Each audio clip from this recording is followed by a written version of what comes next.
एक गांव में श्याम मछुआरा रहता था। वह बाजार में मछली बेचकर अपना घर चलाता। श्याम की पत्नी माला बहुत लालची और कंजूस औरत थी।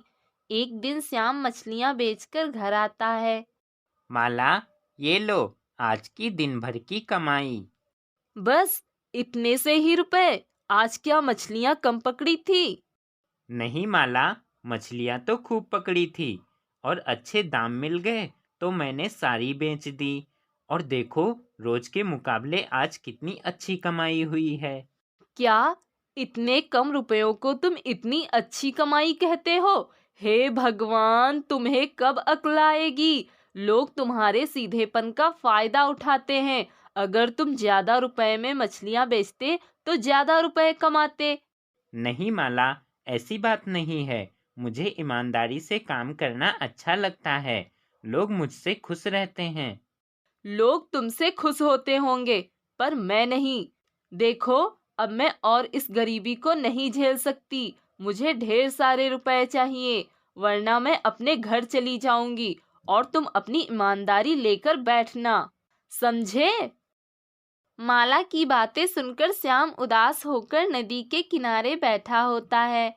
भगवान, माला को मैं कैसे समझाऊं? ज्यादा लालच अच्छी बात नहीं। मैं अपनी ईमानदारी से जितना कमाता हूँ उतने में मुझे खुशी मिल जाती है। पर माला को तो ढेर सारे पैसे चाहिए।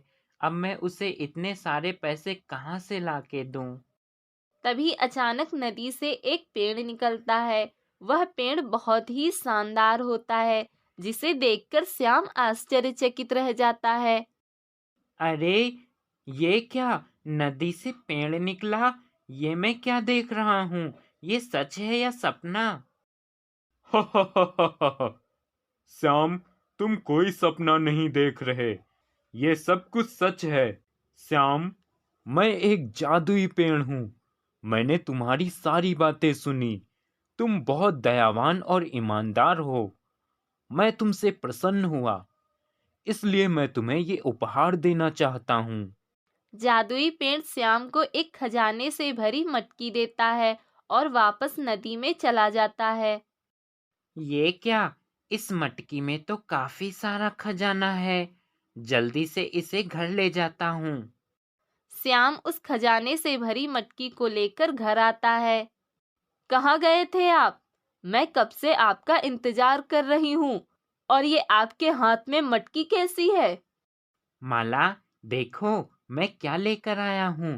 तुमने कहा था ना, तुम्हें अमीर बनना है। हाँ, इस मटकी में तो सच में खजाना है। ये कहाँ से ले आए आप? तभी श्याम माला को नदी के जादुई पेड़ की सारी बात बताता है। अरे वाह, ये हुई ना बात। आज आपने कमाल कर दिया। एक झटके में आपने मेरे सारे सपने पूरे कर दिए। माला खजाने की मटकी देखकर बहुत खुश होती है। अब वह गांव में लोगों को दिखाती है कि वह अमीर हो गई है।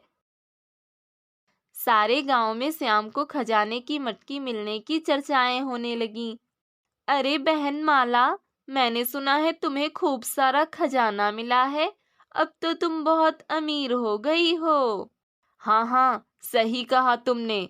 पता है, पूरे गांव में मेरे जितना अमीर आज कोई नहीं है।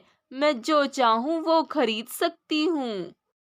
इतना कहकर माला चली जाती है। देखा बहन, कितना घमंड हो गया है इसे अपनी अमीरी का। हाँ बहन, लालची और कंजूस तो ये पहले से ही थी, अब तो घमंडी भी हो गई है। पास खड़ा गांव का बिरजू उनकी सारी बातें सुन रहा था।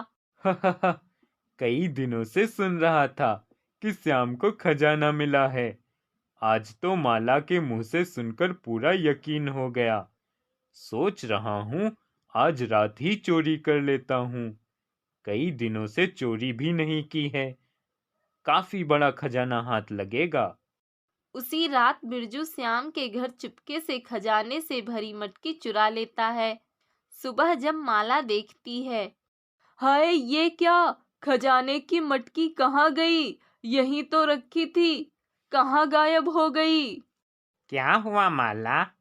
अरे, खजाने की मटकी गायब हो गई। मुझे लगता है जरूर उस जादुई पेड़ ने ही गायब की होगी। जाओ और अभी जाकर उसे वापस मांग कर लाओ। माला, ये तुम क्या कह रही हो? भला जादुई पेड़ ऐसा क्यों करेगा? और मैं पेड़ से खजाना मांगने नहीं जाऊंगा। और तुम भी इतना लालच मत करो। ठीक है, तुम मत जाओ, लेकर बैठो अपनी ईमानदारी। मैं तो जाऊंगी। माला नदी के पास जाती है और जादुई पेड़ को आवाज लगाती है। तभी जादुई पेड़ नदी से निकलता है। जादुई पेड़, तुमने जो खजाने की मटकी दी थी, वो वापस क्यों ले ली? नहीं, मैंने वो मटकी वापस नहीं ली। परंतु यदि तुम्हें ऐसा लगता है तो ये लो, मैं तुम्हें दूसरी खजाने की मटकी दे रहा हूँ। दूसरी खजाने की मटकी लेकर माला घर आ जाती है और बहुत खुश होती है। वाह, मजा आ गया, मुझे वापस खजाना मिल गया। अब माला एक बड़ा घर बनवा लेती है और खूब ऐशो आराम से रहने लगती है। एक दिन माला कहती है, अब मुझे और भी खजाना चाहिए, खर्चे भी तो बढ़ गए हैं। माला, ऐसा मत करो। अब हमें अपनी मेहनत पर भी निर्भर रहना चाहिए। ज्यादा लालच अच्छी बात नहीं। तुम चुप रहो, मुझे मत सिखाओ कि मुझे क्या करना है। तुम अपनी ईमानदारी लेकर बैठो। माला फिर से नदी के पास जाती है और जादुई पेड़ को आवाज लगाती है। जादुई पेड़ नदी से बाहर आता है। बोलो माला, अब क्या हुआ? जादुई पेड़, तुमने जो मुझे खजाने की मटकी दी थी, वो तो चोरी हो गई। अब मैं क्या करूं?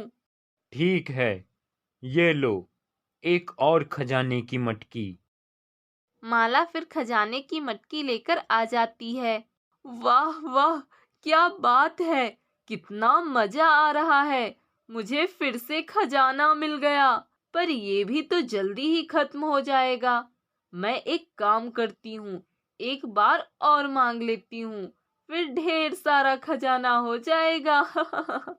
बस करो माला, अपने लालच पर काबू रखो। हद मत करो। अरे तुम चुप रहो, मैं जो कर रही हूँ मुझे करने दो, समझे? माला फिर से नदी के पास जाकर जादुई पेड़ को आवाज देती है। अब क्या हुआ माला? जादुई पेड़, ये क्या? तुमने जो मुझे खजाने की मटकी दी थी, वो तो खाली थी, उसमें खजाना ही नहीं था। ठीक है, अगर ऐसी बात है तो तुम घर जाओ।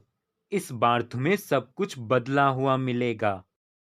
माला जैसे ही घर आती है, वह देखती है उसका घर वापस से झोपड़ी में बदल जाता है और सारा खजाना गायब हो जाता है। अरे, ये क्या? ये सब कैसे हो गया? तभी उसी जादुई पेड़ की आवाज आती है। दुष्ट औरत, ये सब तेरे लालच का परिणाम है। माला, मैंने कहा था ना, ज्यादा लालच अच्छी बात नहीं। पर तुमने तो लालच की हद ही पार कर दी। तुमने कभी मेरी बात मानी ही नहीं। मुझे माफ कर दीजिए, आज मैं समझ गई हूँ, लालच का परिणाम हमेशा बुरा ही होता है। एक गांव में सालनी अपनी बेटी नीलू के साथ एक झोपड़ी में रहती थी। सालनी बहुत ही गरीब थी। वह गांव के ही अमीर सेठ मूलचंद के घर झाड़ू बर्तन करके अपना और अपनी बेटी का गुजारा करती। सालनी रोज की तरह नीलू को लेकर काम पे जाती है। तभी रास्ते में नीलू बच्चों को स्कूल जाते देखती है। माँ, देखो सभी बच्चे स्कूल जा रहे हैं। माँ, मुझे भी स्कूल जाना है, मेरा नाम स्कूल में लिखवा दो ना, मैं भी पढ़ने जाऊंगी। हाँ बेटी, इस बार जब मालकिन मुझे तनख्वाह देंगी तो मैं तेरा नाम स्कूल में लिखवा दूंगी। सालनी सेठ के घर आती है और काम करने लगती है। नीलू पास में रखे कूड़ादान के पास बैठकर खेलने लगती है। नीलू रोज सेठ के घर पर रखे कूड़ादान के साथ खेलती और उससे बातें करती। सालनी सारा काम समाप्त कर लेती है। तभी उसके मालिक सेठ मूलचंद और उसकी पत्नी सुजाता आती है। मूलचंद स्वभाव में अच्छा होता है, परंतु उसकी पत्नी सुजाता बहुत चालाक और घमंडी होती है। तभी शालिनी सुजाता से कहती है, मालकिन आज का सारा काम समाप्त हो गया है। मालकिन, मैं ये पूछ रही थी कि इस महीने की तनख्वाह कब देंगी? अगर थोड़ा जल्दी दे देती तो मैं अपनी बेटी का स्कूल में दाखिला करवा देती। मेरी बेटी को पढ़ने की बहुत इच्छा है। ओह, तू अपनी बेटी को पढ़ाएगी? अरे, अगर तुम पढ़ने लिखने लगे तो हमारे घरों में झाड़ू बर्तन कौन करेगा भला? मालकिन, ऐसा क्यों कह रही हो आप? भगवान ना करे मेरी बेटी को भी मेरी तरह गरीबी की जिंदगी जीना पड़े। मैं अपनी बेटी को पढ़ाऊंगी ताकि वो एक अच्छी जिंदगी जी सके। हाँ हाँ ठीक है, ये लो तुम्हारी तनख्वाह। शालिनी देखती है उसकी तनख्वाह कम है तो वह सुजाता से कहती है, मालकिन, ये क्या, पैसे तो बहुत कम हैं। हाँ, तूने जो छुट्टियाँ की हैं और कुछ दिन तो आधे दिन ही काम किया है, वो सारा हिसाब करके तेरे इतने ही रुपए बनते हैं। मालकिन, ऐसा मत कीजिए, मैं बीमार थी इसलिए मैं काम पे नहीं आ पाई। अगर आप मेरे पैसे काट लेंगी तो मैं घर का खर्च भी नहीं चला पाऊंगी, बेटी को कैसे पढ़ाऊंगी? अरे, तो मैं क्या करूं? ये तेरी समस्या है, तू जाने। जितना तू काम करेगी उतने ही पैसे तो दूंगी मैं तुझे। मालकिन की बातें सुनकर शालिनी उदास हो जाती है और नीलू को लेकर चली जाती है। तभी मूलचंद सुजाता से कहता है, सुजाता, ये तुम क्या करती हो? क्यों उस बेचारी को परेशान करती हो? वो हमारे यहाँ काम करती है, हमें उसकी थोड़ी परेशानी तो समझनी होगी। उसकी छोटी बच्ची है, इतनी कम पैसों में वह घर का खर्च कैसे चलाएगी? देखिए, आप इन सब में मत पड़िए, आपको नहीं पता। आप इन नौकरों को नहीं जानते हैं, ये ऐसे ही बहाने बनाते हैं। इनकी बातों में नहीं आना चाहिए, इनको ऐसे ही सबक सिखाना चाहिए। मूलचंद सुजाता की बात का कोई जवाब नहीं दे पाता। तभी सुजाता की नज़र पास में रखे उसी कूड़ादान पे पड़ती है। और हाँ सुनिए, ये कूड़ादान बहुत पुराना और गंदा हो चुका है, आज ही नया ले आइएगा, इसे उस नौकरानी को दे दूंगी। अगले दिन शालिनी काम समाप्त कर घर के लिए जाती है। तभी सुजाता उससे कहती है, अरे शालिनी, ये कूड़ादान तुम अपने साथ ले जाओ, तुम्हारे काम ही आ जाएगा। वैसे भी हम नया ले आए हैं। यह सुनकर नीलू खुश हो जाती है और पुराने कूड़ेदान को लेकर अपनी माँ के साथ घर आ जाती है और उसके साथ खेलने लगती है। तभी नीलू अपनी माँ से कहती है, माँ, आपने कहा था तनख्वाह मिलने पर आप मेरा स्कूल में दाखिला करवा देंगी, अब तो तनख्वाह मिल गई है।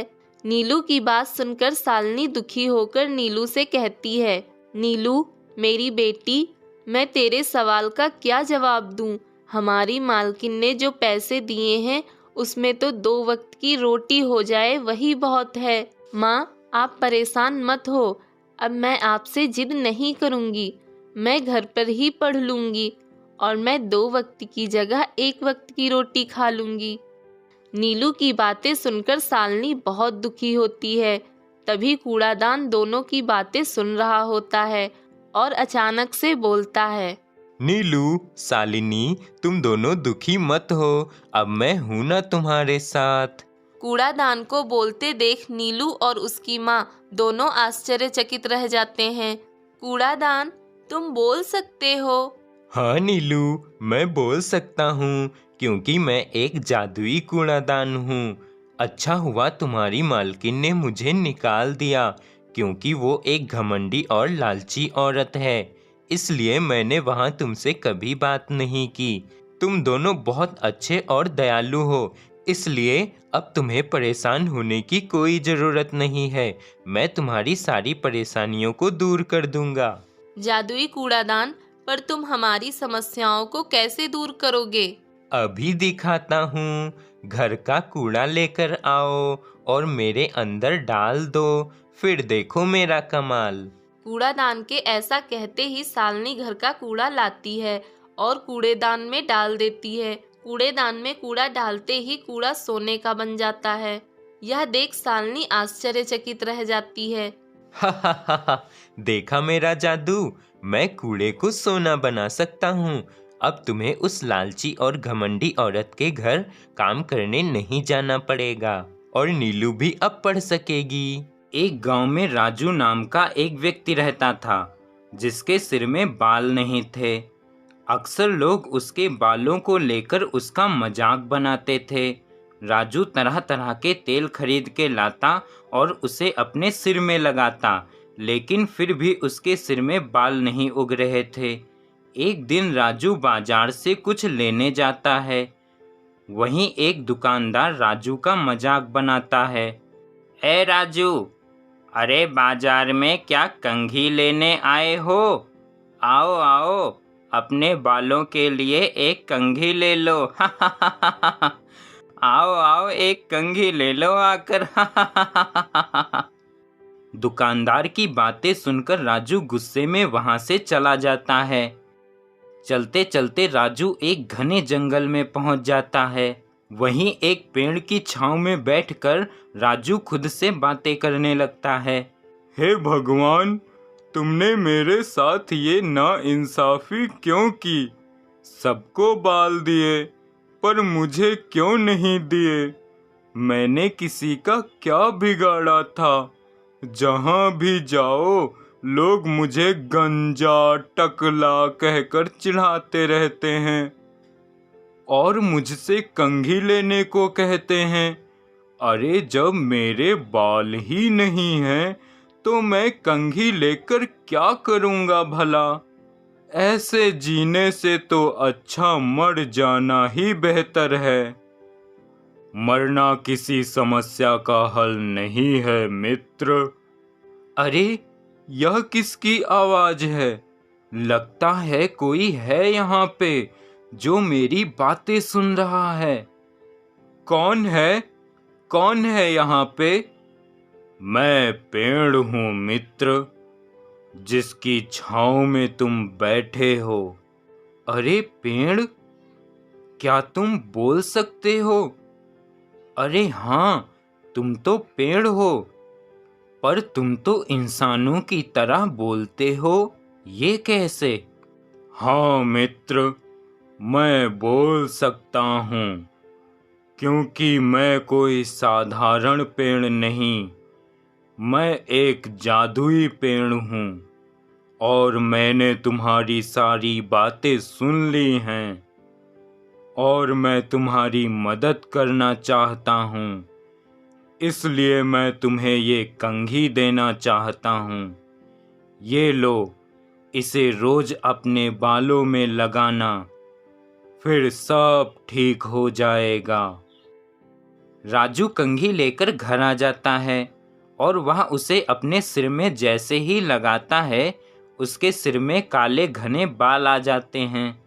यह देख राजू बहुत खुश हो जाता है और चुपचाप सो जाता है।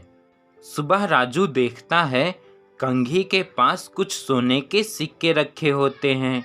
राजू खुशी से गदगद हो जाता है और कंघी को शुक्रिया कहता है।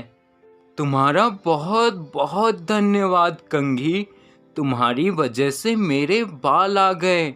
मैं बहुत खुश हूँ और मैं धनवान भी हो गया, सब तुम्हारी वजह से। और उस जादुई पेड़ का भी बहुत बहुत धन्यवाद। आज मैं जो कुछ भी हूँ उस जादुई पेड़ और इस कंघी की वजह से हूँ। अब वह जादुई कंघी रोज राजू को सोने के सिक्के देने लगी, जिससे कुछ ही दिनों में राजू बहुत धनवान हो जाता है। धीरे धीरे पूरे गांव में ये बात आग की तरह फैल जाती है। सुना है तुमने? वो गंजा राजू अब बहुत धनवान हो गया है और उसके सिर में अब काले घने बाल आ गए हैं। उसकी तो जिंदगी ही बदल गई। हाँ हाँ, वो गरीब राजू अब गरीब नहीं रहा और ना ही अब वह गंजा रहा। अब तो उसके सिर पे काले घने बाल आ गए हैं और बहुत ही अमीर हो गया है, पता नहीं कैसे। तभी वहीं से राजू गुजरता है तो सभी गांव वाले राजू को देखते ही रह जाते हैं।